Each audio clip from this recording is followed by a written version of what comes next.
everyone, and welcome inside the Snowman Sports Media News Desk. Thanks for joining us. I'm Greg Calarco with your tennis news. Well, 2018 was a tennis season laden with drama and amazing storylines. Let's take a look at everything that happened this ATP and WTA season. The season got started with a bang down under as Caroline Wozniacki officially shed her title as the greatest tennis player to never win a major. Sorry, Dan, Carl, and Sir Charles. The 28-year-old survived a first-round match against Jana Fett where she saved 2 match points and then knocked off world number 1 Simona Halep in 3 tough sets to claim her first Aussie Open title.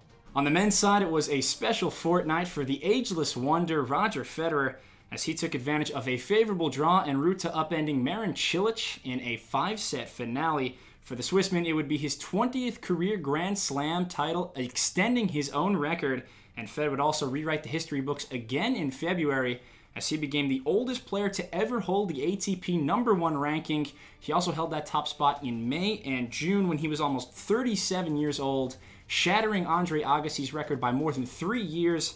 So yes, sir, age is just a number for the Swiss maestro, who keeps a pretty strong selfie game as well. In March, Indian Wells provided a stark contrast from the men's final to the women's final. For the gentlemen, it was a title bout we've now seen 25 times, featuring the aforementioned Fed and the lovable giant from Argentina, Juan Martín del Potro.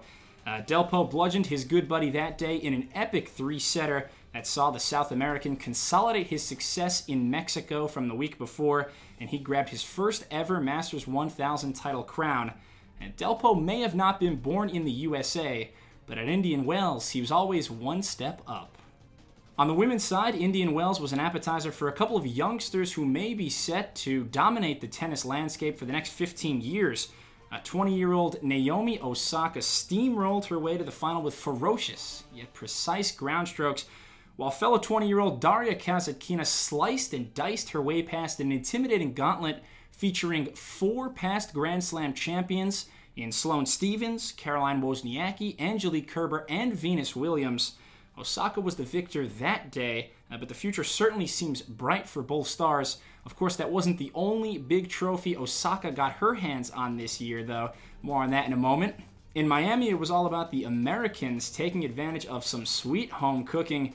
Big John Isner won the biggest tournament of his career in the final Miami Open at Crandon Park in Key Biscayne.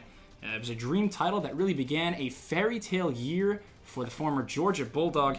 He reached a career-high singles ranking at number 8, made the semifinals at Wimbledon, and added another title in Atlanta. Not too bad a year off the court for Isner either, who joined the Tennis Dad Club in September. The other player who breathed in that American oxygen in Miami was Sloane Stephens. She won in South Beach and continued her comeback from last season with a stellar year this year that culminated in a finals appearance at the WTA year-end finals in Singapore.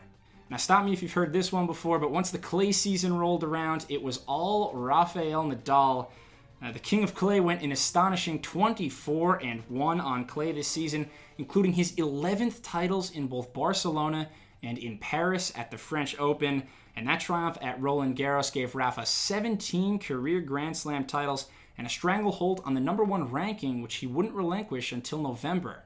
The top ranking was a lot more straightforward for the women this year, as aside from most of February, that top ranking was property of Simona Halep for most of 2018.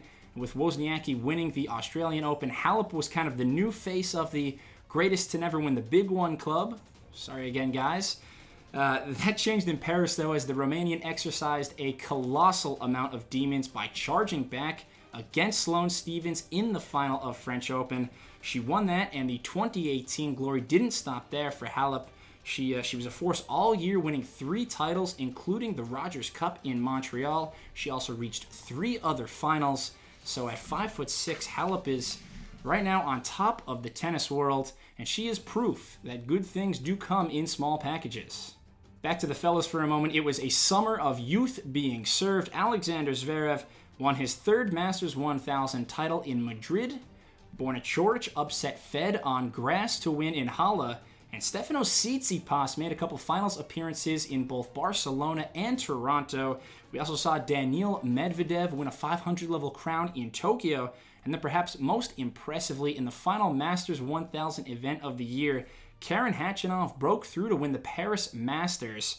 All 5 of those studs 22 years old or younger, and all 5 men ended the year in the top 16 of the rankings. I think it's safe to say the future of men's tennis is definitely in good hands. When Wimbledon rolled around in July, it was officially hashtag comeback season. And we'll start with the 30-year-old Angie Kerber, who dominated the tennis game in 2016, winning not 1 but 2 Grand Slam titles. She struggled mightily in 2017, but this year Kerber got back to her winning ways. She ran the table in London to claim her 3rd major, and all she needs now is the French Open to become the 11th women's player to achieve the career Grand Slam, and she joined some pretty phenomenal greats if she's able to accomplish that feat. Speaking of the GOAT, Serena, even with her lofty goals, you have to think she feels she overachieved this season. Serena only played in 7 tournaments in 2018, but she had a knack for showing up at the biggest events of the year. Wimbledon was really the time where Serena re-announced herself to the top players on the tour and kind of stamped her comeback on the international stage. She came back from childbirth, and although she lost that final to Kerber at Wimbledon and remained stuck on 23 Grand Slam titles, it would not be her last major final of the year. More on that in a sec. Perhaps the most remarkable and imposing comeback of the tennis season was the one we witnessed by Novak Djokovic. He's fresh off an elbow injury that ravaged his 2017. The Joker was very slow off the blocks this year. First round losses in Indian Wells and Miami gave him his first 3-match losing streak since 2007. And in case you were wondering, his woes did not last long. From the grass court season on, Novak ran roughshod over the rest of the tour. Titles at Wimbledon, Cincinnati, the US Open, and Shanghai helped the Serb surge to an unlikely number 1 ranking at the year's end. Even MJ can admit Novak is back. And about that US Open, it may have been a scorching fortnight in Flushing Meadows, but only one man was bringing the heat. Djokovic lost just 2 sets the whole tournament as he didn't just grab, he force-choked his way to a 14th Grand Slam title. Yeah, love him or hate him, the Joker is officially back and wreaking havoc and causing chaos on the rest of the tennis world.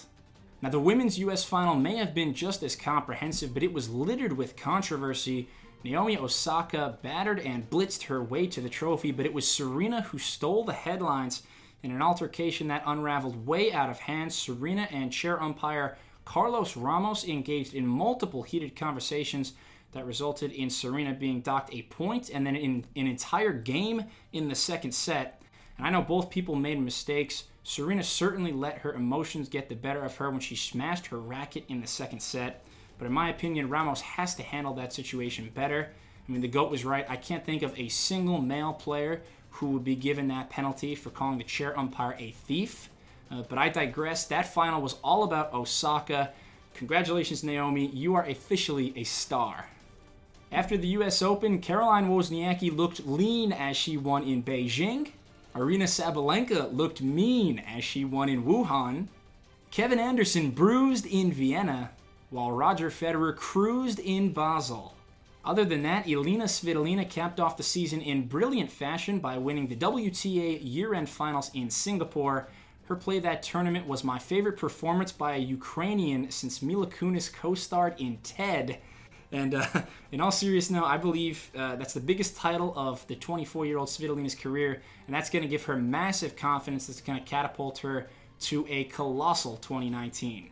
All right, and on the men's side, the final act of the tennis season just recently wrapped up as 21-year-old Sasha Zverev upset Novak Djokovic to win his first ATP year-end finals title in London. Zverev's been in the top 5 for pretty much the better part of the last couple of years, but if you don't know much about him, he is about to become a household name.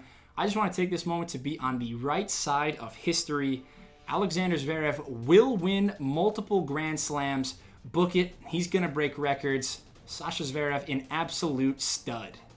Hopefully now you have a solid grasp on the highlights of the 2018 tennis season. If you enjoyed this video, please subscribe to the Snowman Sports Media. I'll have more tennis content, of course, in 2019, but until then, I'll probably be focusing more on soccer and basketball in the meantime. So, yeah, thank you so much for watching, and happy tennis.